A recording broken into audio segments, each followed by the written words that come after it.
Thank you very much. I have to apologize. I'm not speaking Danish, but I have very important Danish friends. So, Fleming, thank you very much also for translating the pages for the PowerPoint presentation. So, I try to start it and let's see if it works. Yeah, great. So, I'm thankful that I'm able to speak here about the bees, and also my wife is grateful that I'm doing this because she cannot hear anymore my bee stories, and so she's grateful that you have this job for this day. So thank you also from my wife. So. I'm beekeeping more or less since 30 years. I started with one beehive and divided the bees. It's very easy to split them, and started at the University of Agriculture at Vienna. Agriculture, and the main part was the bees. My PhD was about the pollination of the bees, and so I grew up the amounts of beehives. And when I was ready with my study, I had to do something with them, and so I started an agriculture enterprise, and now we have about more or less 15,000 colonies with more or less 50 employees in the main season, and the main part or the main problem in our bee company is the varroa mite. So still the varroa mite, and this subject is the most important I have to do in the company. So we started a breeding program for varroa resistance, not only for tolerance, so because the bees need to fight against the mites, and so I may presentate a little bit of the successes we are trying to make.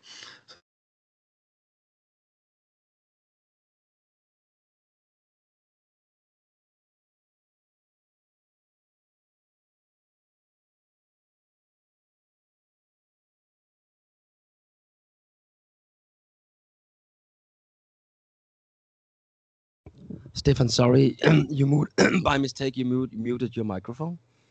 Can you unmute it again?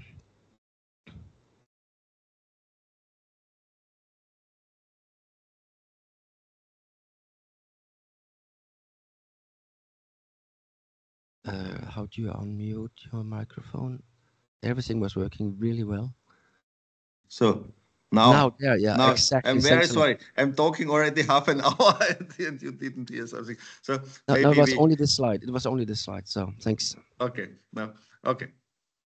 So I had to excuse that I'm not speaking Danish.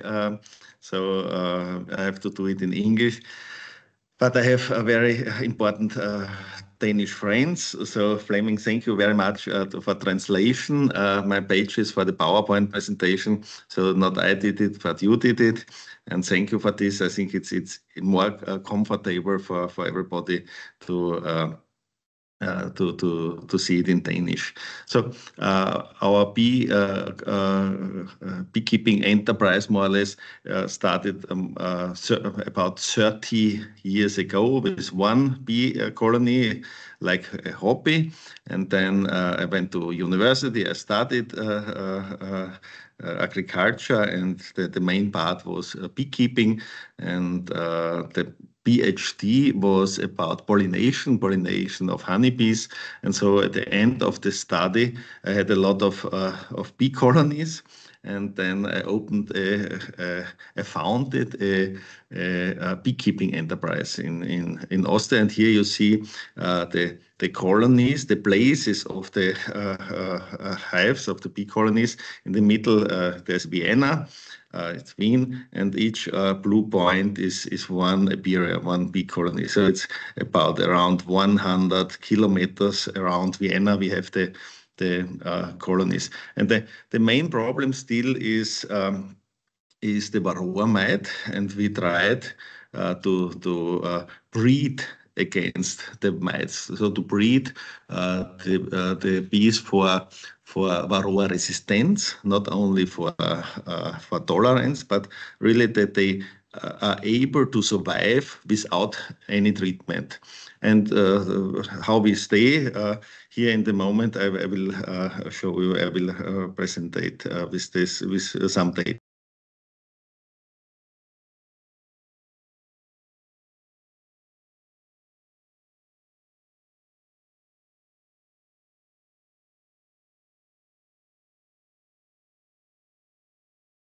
Sorry, Stefan, you have a tendency to press your mute button when you are going for new slides.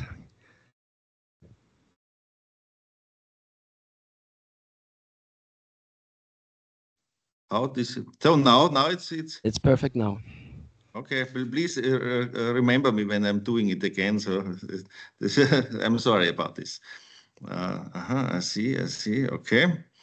So we have a breeding cooperation with other beekeepers in Austria.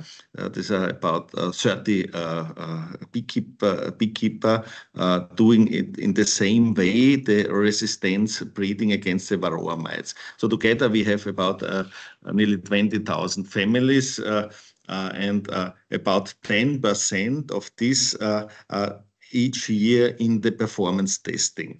So we have a mating station in the mountains in Austria. So the most part of Austria is they are mountains only, and so it's not difficult to find separate areas where you can save, secure, mate your queens.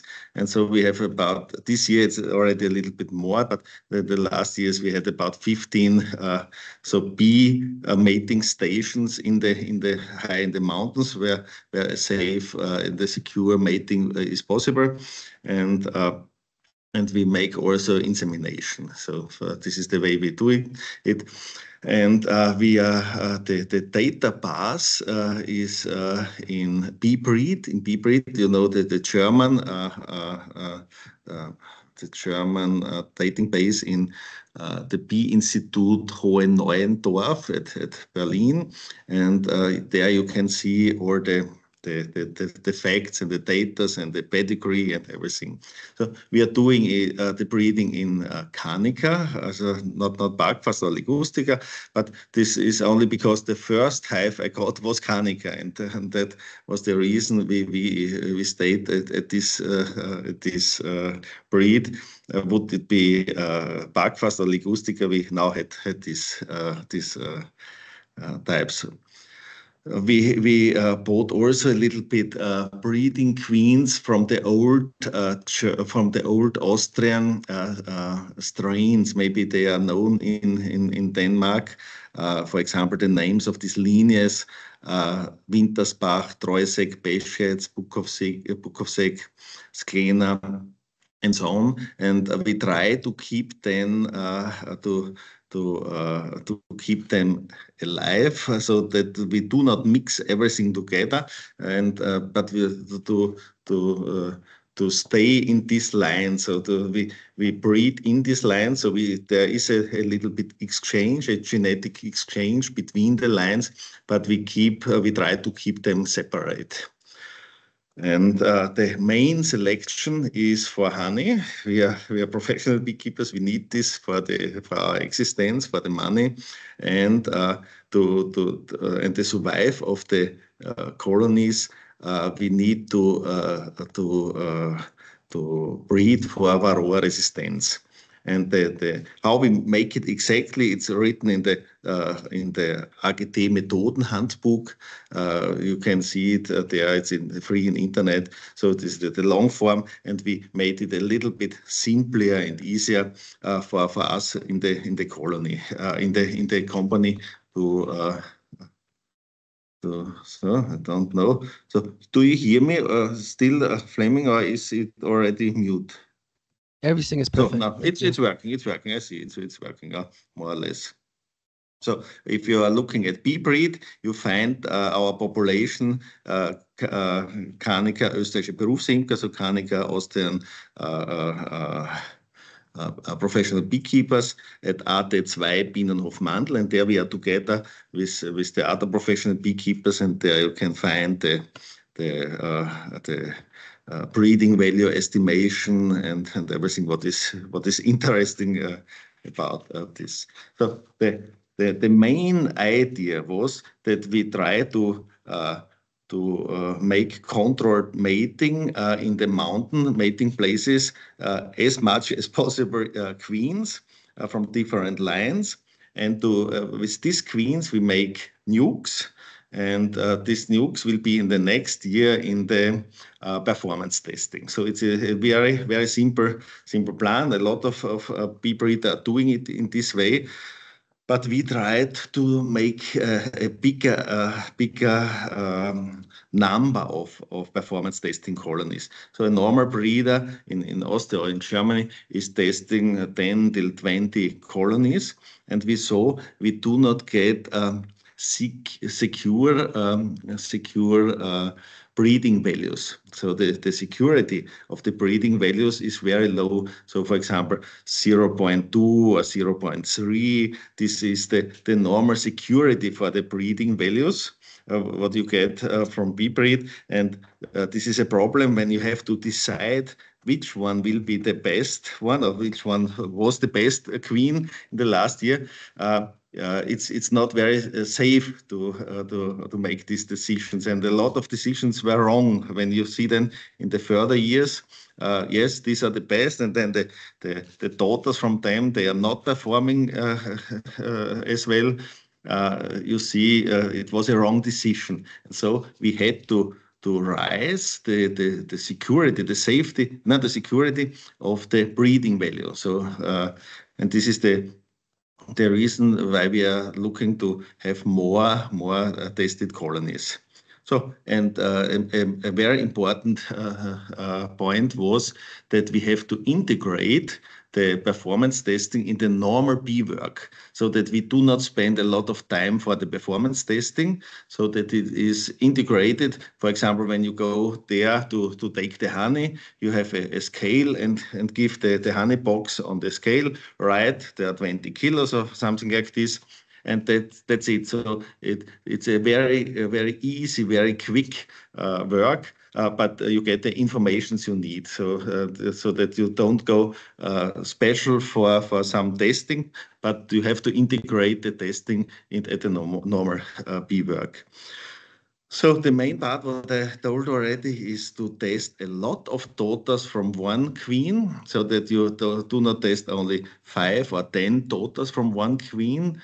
We have sometimes 100, 200 daughters of a queen, sometimes mostly mated with different mating stage at different mating stations, so with different fathers, and then it's very fine to calculate the statistics for the breeding value. And when you have a lot of daughters, you can rise the security of the breeding value. For example, we have some queens, then some breeding queens with the security of the breeding value 0.83 or so. So that's really nearly sure, nearly 100% sure that the breeding values what you have from the examination, that it is really fact. And so this is the main purpose why we are doing such lot of queens in the testing. And when you have a lot of daughters, for example, when you have only 10 daughters from one queen, you have to select the best from these 10 daughters. But when you have 200 daughters, you may select, for example, the two best of these 200. So you have a much stronger selection possibility if you're doing this in this way. For example, here you see a part of our mating stations in the mountain. It was the last year, I think, yeah. And there are the different breeders which are working together, and you see also the lines. So on the right side, more or less, you see Beschetz, Wintersbach, Treusig, C1, Putz, and so on. And everybody is free to come there and make the mating at the stations. It's a lot of work to organize this, but this is very, very important, because you do not have only, it's not enough to make the performance testing and the breeding value estimation. You have also to organize the controlled mating, because without controlled mating, it's not possible to breed. So this is a very, very important thing, the management of the mating stations. So in this year we have about more or less 20 different fathers, so different mating stations, and this is the main work, more or less, in the breeding. So the varroa monitoring, or the controlling of the performance testing, we have it very easy, very simple formalism. It's the simple sugar test. So it's Flora Mellis test, I read. So it's a very nice name in Danish. So it's not dangerous. We make this sugar method. It's written several times in the literature. So it's everybody can read it. It's an easy way. We take more or less 50 grams. So we have a scale and weigh and see it's 50 grams or 51 grams, or we write this and take the bees from the honey box, and 50 grams. There are more or less 500 bees, and we give 2 spoons of this sugar, of this Flora Mellis, and shake it a little bit, keep them 3 minutes alone, and then after this we shake them. We shake them hard for 1 minute, and then we see on this white sugar, we see the varroa mites. They are dark and they are squirrely, so they move fast. So you see it perfectly, and you count it, and we make this several times, and this is the main part of this. So not to make it one time in July. At this time, the bees don't have, more or less, they don't have mites, so you get no values what you are able to use for the breeding value estimation. So it's important that you make it later in the year, so August, September, October, and you make it more times. So, for example, at the first time you start with the formalis test, with the sugar test, and you have a normal performance testing. Apiaria has 30 hives in our beekeeping enterprise. And for example, from these 30 bee colonies, there are 2 colonies which have already a lot of mites. For example, the value is 2%. They are not allowed to have more than 2% varroa mites. This means you have 500 bees, so 50 grams of bees, and there are 2%. It means it's only allowed to have 10 varroa mites on this testing, and when they reach 10 or more, they get a varroa treatment. We are using formic acid.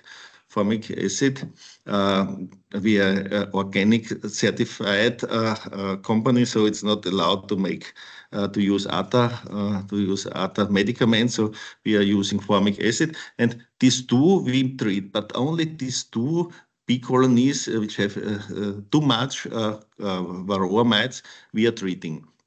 And so, example, the remaining 28 hives on this performance testing Apiaria are not treated. And then we come 3 weeks later, once again there, for example, for the feeding. And before we give the feeding, we are testing them once again with the sugar test, with the simple sugar test. So we are testing these 28 remaining colonies. How many varroa mites do they have? And they are also only allowed to have 10 varroa mites. And for example, from the remaining 28 colonies, are 5 colonies which have too much mites. So they have 10 or more. And these 5 colonies get a formic acid treatment. Only this. The other are untreated. And the remaining 23, so if I calculate it correct, there are remaining, for example, 23 untreated colonies. And then you go once again. So for the last feeding in October is this, at the beginning of October in Austria, and make the testing, the sugar testing, once again at the remaining 23 colonies. And for example, from these 23 colonies, there are, for example, 10 colonies with too much varroa mites. So they got this 2%, so this 10 mites. They are getting the formic acid treatment, and that means 13 colonies remain untreated for this year, and this is very important that you have untreated colonies, so you do not treat or at once or 2 times, because there is no possibility of selection after this. So you do not know which are fighting against the varroa mites or not fighting against the varroa mites. So you have to make this treatment only for the colonies which had too much varroa mites. And this is the main point. It's much less work to make the treatment and it's gone. But when you have this monitoring and you make 3 times measuring the varroa mites, you can see which one are able to fight against the varroa mite, which one are resistant or tolerant against the mites. And this you can keep. And for example, these are the data from the year 22 in bee breed. You can see it there. And at that year, we had a little bit more than 1,000 colonies testing in our company. And for example, you see the middle of honey was 27.8 kilo.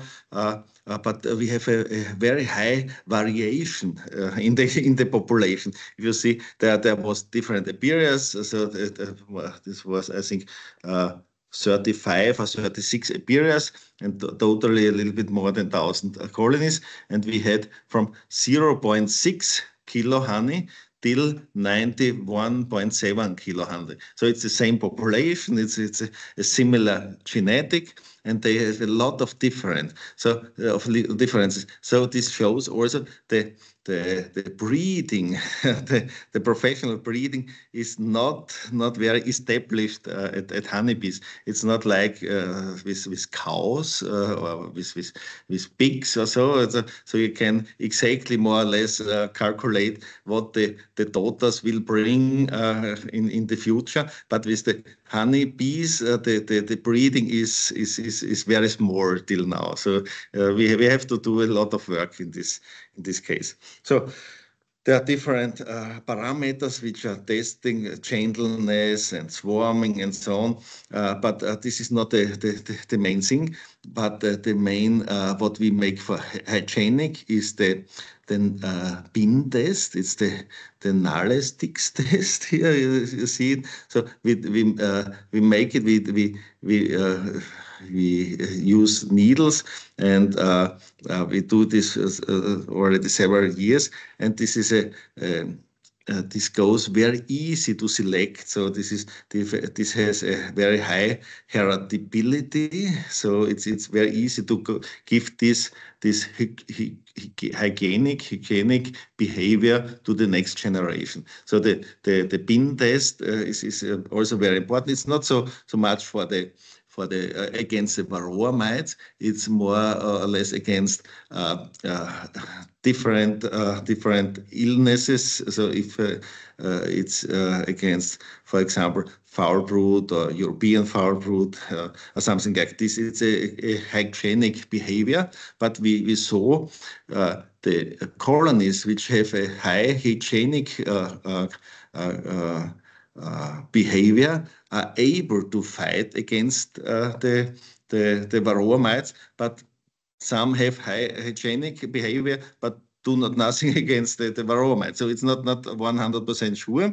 But what we saw is that colonies which have no or less bad hygienic behavior, they are sure not fighting against the varroa mites. So you can delete it negatively. So if they are bad in the varroa test, in the hygienic test, in the bin test, they are sure not able to fight against the varroa mites.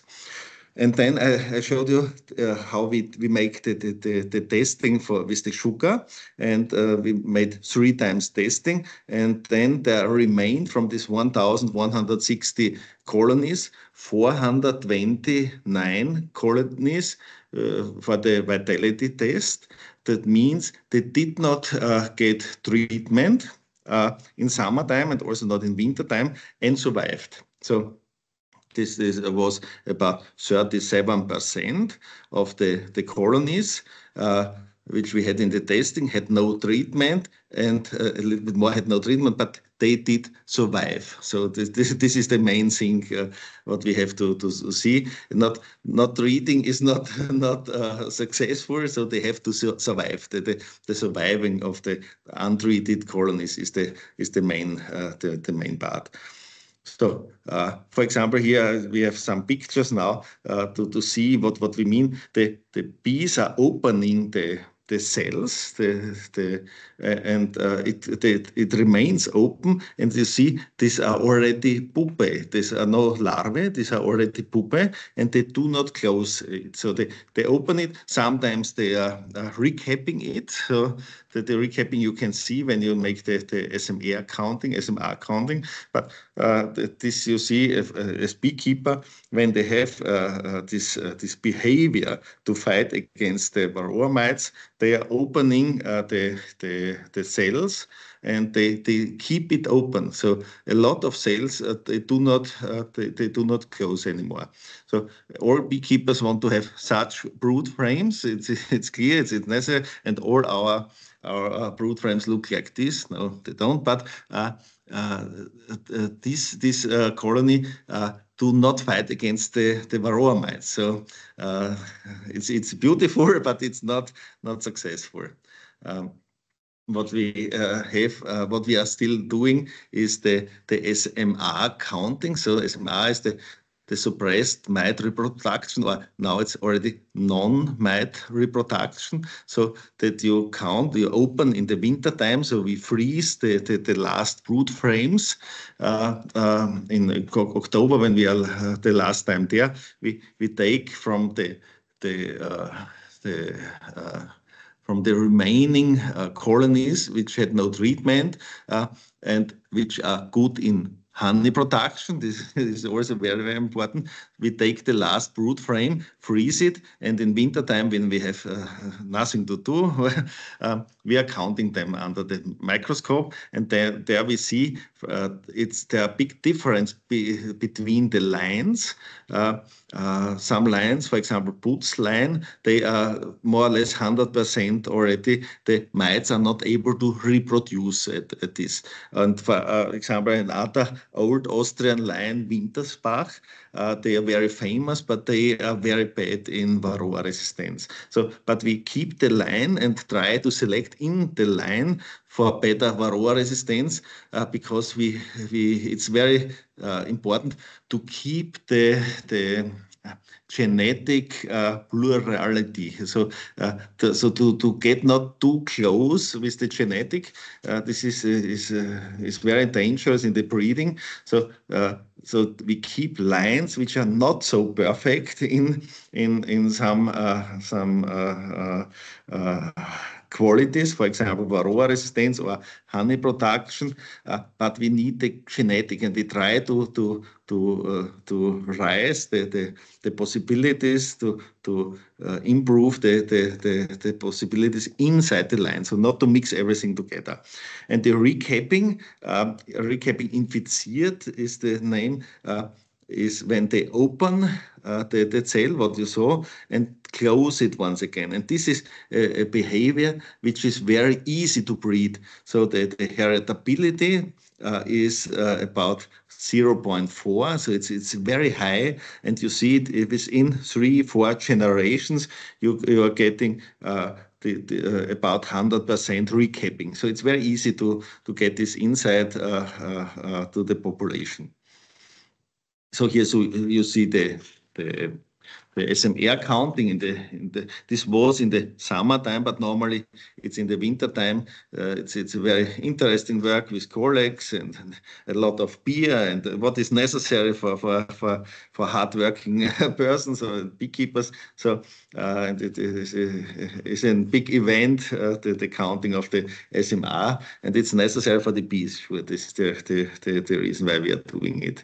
So you see, once again, this was a brood frame I gave from a non-selected bee colony in a selected beehive, and you see how they start immediately to open the cells.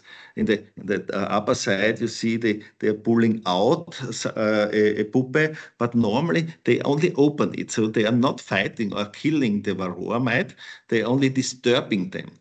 Because, for example, Stefan Mandl is a British scientist. He published it that the varroa mite is only able to make 2 or 3 times the reproduction cycle, and then she's too old. She cannot reproduce anymore. So when she goes inside the cell, she is able to breed and make it, and once again, and then she's too old. And when they are disturbed in these cycles of reproduction, so for example, she goes inside, the bees are sealing the cell, and then the other bee is coming, open it once again. It's a it disturbs the mite. The mite is going out, looking for another other larvae before sealing, and so maybe she did already lay the egg inside the first the cell, and they are not able to reproduce. It's a disturbing in the reproduction, and this is enough. This is enough to fight against the varroa mite. So the bees are peaceful, so they are not killing the mites, but they do not allow to reproduce the mite. So it's also not very very good. So it's a bad thing for the varroa mite, and she is getting older and older without producing daughters or sons. Yeah. So here is the photo of one of my favorite colonies. The queen, you see the wings are already very disturbed, and this was a photo last year in summer, in the end of summer. I think it was already September, and the queen, it's the number 187, and the birth year. The birth year was 2021, and last week, so today is Saturday, it was, I think, on Wednesday, I opened the hive. In Austria we have warm weather, there was a flight, and I saw she's still alive. This queen is still alive, and the hive is also still here, the bees, and it was born in the year 21.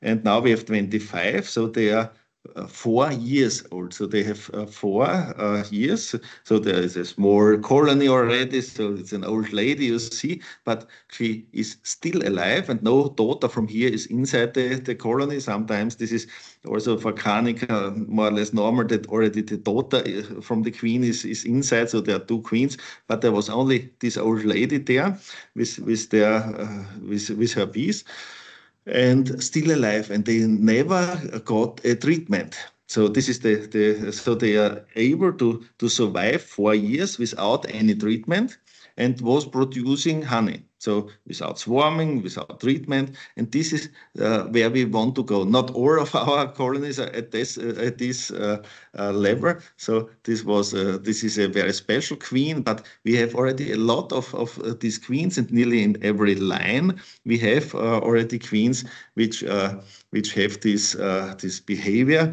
and are able to survive without treatment. And more or less about 30% of the colonies of the breeding performance testing colonies. So we are only testing about 10% of our colonies. They do not need any treatment anymore. So not the whole company, the whole hives are able to do this. So normally 90% they get 2 times formic acid. So there we make the standard program, honey producing. But at the performance testing, when we started several years ago, there was only 2 queens, 2 hives. We are not treated in the summertime, and one from this one died. So we had only one colony. So at the beginning, we had to look the colonies which are keeping longer without treatment. So the first treatment, okay, it was already the half had too much varroa mites, and then the second treatments, the second half already there is more or less than the half is to treat, and so there did nothing remain untreated, only these 2 colonies. But there we took for breeding the colonies which was able to stay longer without treatment. So only in October they needed the treatment, because then was it high. So at the beginning we had no untreated colonies, more or less, and now it's already common to have untreated colonies. So what we are doing it when we see we have, for example, 50 queens from the performance testing and breeding value estimation, and we decide, okay, this will be our breeding queens. Then we have to produce a lot of cells. We give this also to other beekeepers, and with these cells we are producing the mating nukes. So there we have such cars and driving to the mating stations in the mountains. So one driver is going for 2 mating stations per day. And you see, it's a lot of work, and we are loading in the morning. Normally, one lady is doing this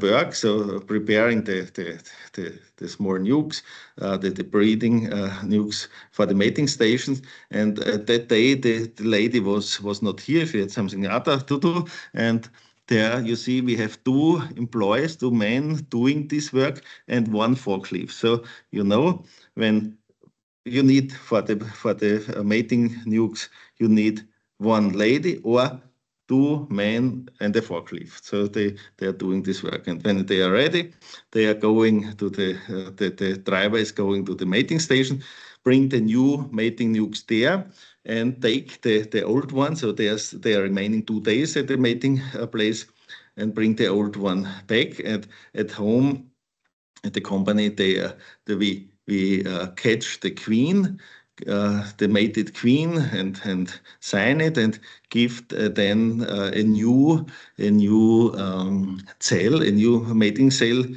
there, and it goes around. So it's possible 3 times, 4 times, but 5 times a season that the same nuke. Mating nuke goes to the station. This is from Firma Swinti, you know them.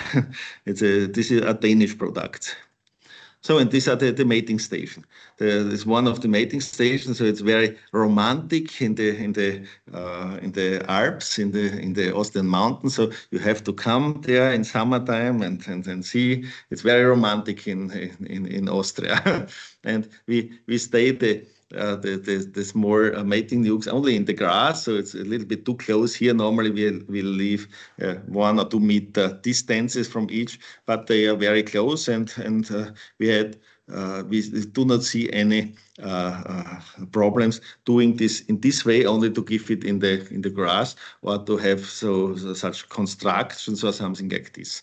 So, and here you see the colonies producing the drones. So they have all the same mother, and so you have the same father, more or less. So this is very important that you know exactly who is the father. So who is the mother, you know when you are giving the cell. But for the breeding, for the pedigree, you also need to know exactly who is the father. So then each day in the season, the mating nukes are coming back, and at home we are catching the queens out of the small hives. In the background, you see my wife crafting, so producing the larves from the breeding queens to the frames, and then it goes to start and finish. So 7 days a week, about 120 days in the season. It's the normal cycles, and this more or less 200, 300 queens. We are making nukes. So mostly of them we are using in the own company. A part of them we sell to colleagues, but mostly of the queens we are making new nukes, and these are the colonies for the next year performance testing. At the end, calculation. We have to calculate everything because it's necessary that we are not running out of money. Sometimes we are running out of money, but it should not happen too often. So we have to calculate. So how are the costs of the performance testing? And we are trying to integrate the work of the performance testing in the normal beekeeping work, but the more costs we have on each colony testing is €61. So this is mostly the costs for the employees, because each time when you make the bin test, for example, or the sugar testing, you make the sugar testing when you make the feeding, for example, so you don't have to calculate to drive there because you have to drive there to feed them, but then you need time to do this. And this is calculated, and it's together €61 per testing family. For example, when you calculate, we had the last year, we had 1,500 colonies tested in our company, and this is 61. So it's about €90,000 is only the cost of the testing. And so you have to calculate it. So this is a very important thing. And also what is when you make a blind mating, so not control mating in the mountains, but you let them mate in your places, so without controlling it, so you don't know where the father is. So there are not very high differences in the price. For example, you saw the two employees, they are filling the outer, and then one is going to the mating station in the mountains, and he has 400 so small nukes, mating nukes at the car. So when you calculate how much more you have to pay for control mating against the normal mating, so you don't know the father, it's only €94 per queen. So these are the more costs you have when you have controlled mating, and breeding is only possible when you have controlled mating. So, but also these costs are very important.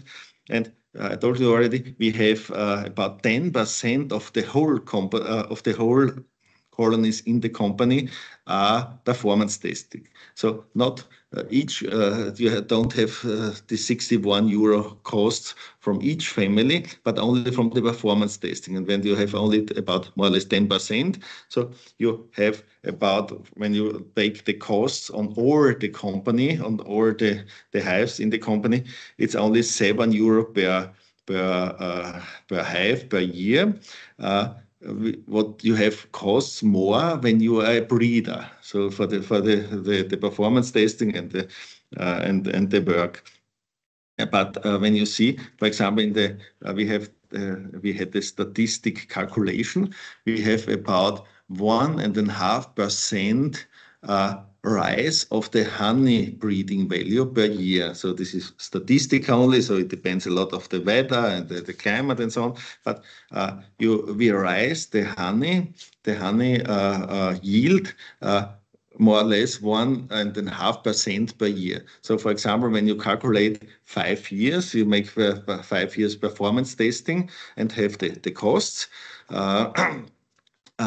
So you have a 7 euro cost per year, and when you did it 5 years, you have 1.5% per rise per year on the honey yield. It's about 5%. It's 7.5% more honey yield because you are a breeder, because you selected the better colonies and then breed and made it to make mating with the best of the and so on. When you calculate this, you see you rise the income when you invest in breeding. So it's very, very important. This is only calculated the honey yield. And for example, you have also it's very important that they do not die so much on varroa mites, or they do not swarming anymore. We have now since 15 years we are no swarming controlling. So these are very, very big advantages in beekeeping. But you have to make standard breeding in the standard performance testing in the apiary. So I think this was enough. Thank you very much.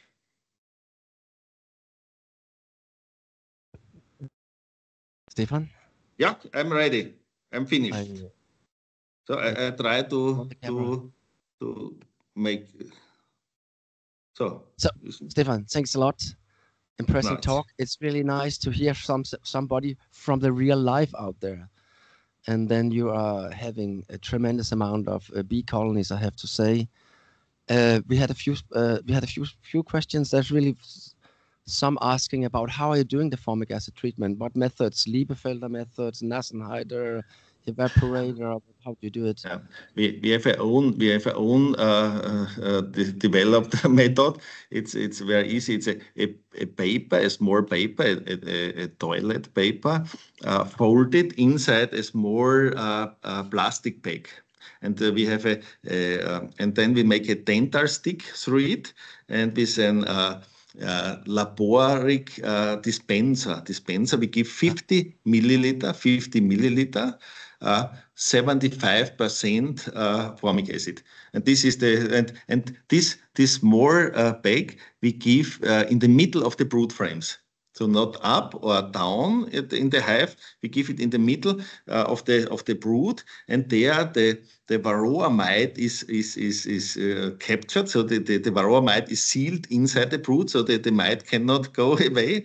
And the temperature of the in the hive is very stable. So you are not such depending from the out temperature. So to give the treatment a very small amount, only 50 milliliter and 75% formic acid, but in the middle of the brood. Okay, thanks a lot. Of course, the beekeeper has invented his own dispenser, so probably the name is the Mandel dispenser. So exactly. Yeah, then there's another one, and again, thanks a lot for the impressive talk. Do you sell your breed-resistant queens? Is it possible to buy them from you? We have given your homepage. So how is it? Do you sell? What kind of queens do you sell if you're selling anything? we have all our genetic open sourced, so it's free for everybody to use it and breed further on it, and we can use the pedigrees and so on. And we also have often beekeeper from more or less whole Europe visiting and then seeing, and they get some queens with them, but it has to be official with hygienic certificate and so on. So it's a little bit different. We are in the European Union, but with live animals there are some restrictions because of the disease we have at the bees, and this is very important. But it's no problem inside Europe. It's very easy to order queens from different lands, so you can look on it. But the main part is, for starting, it's good to take some genetic, but you have to in your apiary to make the performance testing. It has no sense to buy and then keep it and then disease it. You are doing your own performance testing and breed further with this genetic. Okay, and then there's one clarification question, and it's the famous recapping. Why do the bees really open up the cells at the beginning? Why do they recognize they should open up and then they close it again? The theory, so we only speak about theory about this, is that they smell, or they mention somehow, so nobody knows really, that there's some problem inside the cell, and this is the reason why they are opening. But we don't know. So our main object, yes, is that the bee colony survives without treatment, and these are helping parameters. So, but the main thing is in springtime, when you see there's a strong bee colony and it survived, then you know it's resistant. And the needle test, the bean test, the sugar, the powder sugar, the SMR counting, and this is already fine. You have to do it so that you have some orientation where it goes. But the final test is if you have in springtime a strong colony and it survived without breeding, and it has to survive several years. Stefan, thanks a lot. Very impressive. I can tell everybody that you are coming to the Apimonte Congress. So everybody is hereby invited to give a beer to Stefan when they meet them, and probably he will tell you some of his secrets. Stefan, we have to continue here. I wish you the best in life and big success also that you're breeding. Please be a light tower for all of us. Thank you a lot, Stefan. Thank you very much. Thank you.